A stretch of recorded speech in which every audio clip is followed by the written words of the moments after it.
তারা যদি এখনও আসতে চায়, কথা বলতে চায়, আমি তাদের সাথে কথা বলতে চাই, তাদের কথা শুনতে চাই, তাদের দাবি কী কী বাকি আছে আমি এটা শুনতে চাই, এবং যেটা আমাদের সাধ্যমতো সেটা আমি পূরণ করতে চাই। আমি এই সংঘাত চাই না। তারা যদি বসতে চায় আমার সঙ্গে, এই আন্দোলনকারীরা, কোটা আন্দোলনকারীরা, আমি তাদের সাথে বসবো, তাদের কথা শুনবো, তাদের দাবি দেওয়া এ পর্যন্ত যা মেনে নিচ্ছে, আরও কিছু আছে কি না সেটা হয়তো শুনতে হবে। এবং আপনাদের সামনে আমি বলতে চাচ্ছি যেটা দেশবাসীরও জানা উচিত যে আমি কখনোই আমার দরজা বন্ধ করিনি। গণভবনের দরজা খোলা। যখনই এই আন্দোলনকারীরা কথা বলতে চায়, আলোচনা করে সমাধান করতে চায়, আমি তাদের সাথে নিজেই বসতে রাজি। আমি আবারও বলছি যে আন্দোলনকারীরা যদি আলোচনা করতে চায়, আমি এখনও রাজি। যে কোনো সময় তারা আসতে পারে, আলোচনা করতে পারে, দরকার হলে তাদের গার্জিয়ানদের নিয়েও আসতে পারে।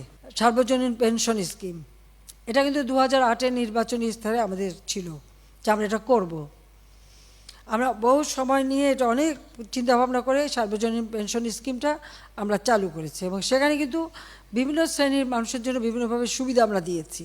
যে বিশ্ববিদ্যালয়, স্বায়ত্তশাসিত প্রতিষ্ঠান এবং প্রজাতন্ত্রের সকল বেতনভোগ কর্মচারীদের ক্ষেত্রে সার্বজনীন পেনশন ব্যবস্থায় অংশগ্রহণের বাধ্যবাধকতা বাতিল করে দিয়েছি, একবারে বাতিল করে দিয়েছি।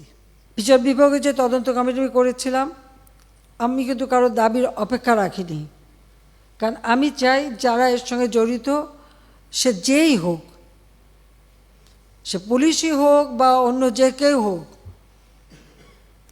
যারা অস্ত্রধারী, যারা এই ধরনের ঘটনা ঘটায়, তাদের সকলেরই তদন্ত হোক, বিচার হোক। এবং এই যে সমস্ত জিনিস জ্বালাও পোড়াও সবগুলি, শুধু ঢাকা না, যে কয়টা জায়গায় এই ধরনের ধ্বংসাত্মক কার্যকলাপ হয়েছে সেগুলি যেন তদন্ত করে যথাযথ বিচার হবে।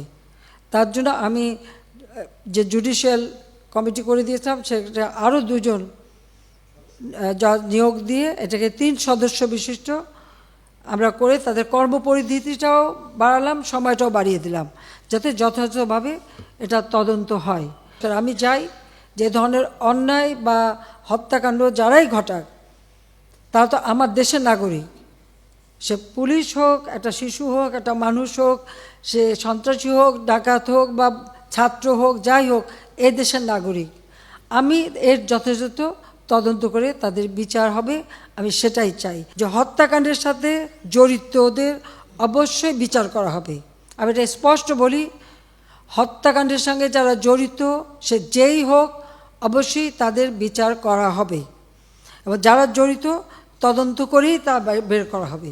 যারা অস্ত্রধারী, যেমন রংপুরে একটা ঘটনা ঘটেছে, যে পুলিশ দায়ী, সেই পুলিশকে সাসপেন্ড করা হয়েছে এবং তার বিরুদ্ধে তদন্ত হচ্ছে এবং তার বিচার হবে।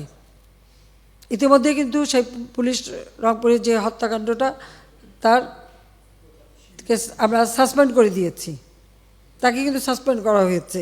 অ্যারেস্ট যারা করা হয়েছে তাদের মধ্য থেকে যারা ছাত্র ছিল, পরীক্ষার্থী, তাদের সবাইকে কিন্তু জামিন দিয়ে ছেড়ে দেওয়া হয়েছে। আর সাথে সাথে আমি এটাও নির্দেশ দিয়েছি যে এর ভিতরে যারা নিরীহ আছে তাদের সবাইকে, এবং ছাত্র যারা একেবারে খুনের সাথে জড়িত না বা এই সমস্ত ধ্বংসাত্মক কাজের সাথে জড়িত না, তাদেরকে মুক্তি দেওয়া শুরু করবে, এবং সেটা শুরু হয়ে যাচ্ছে। যারা যারা দোষী ঠিক তাদেরকে চিহ্নিত করে তারা থাকবে, কিন্তু বাকিরা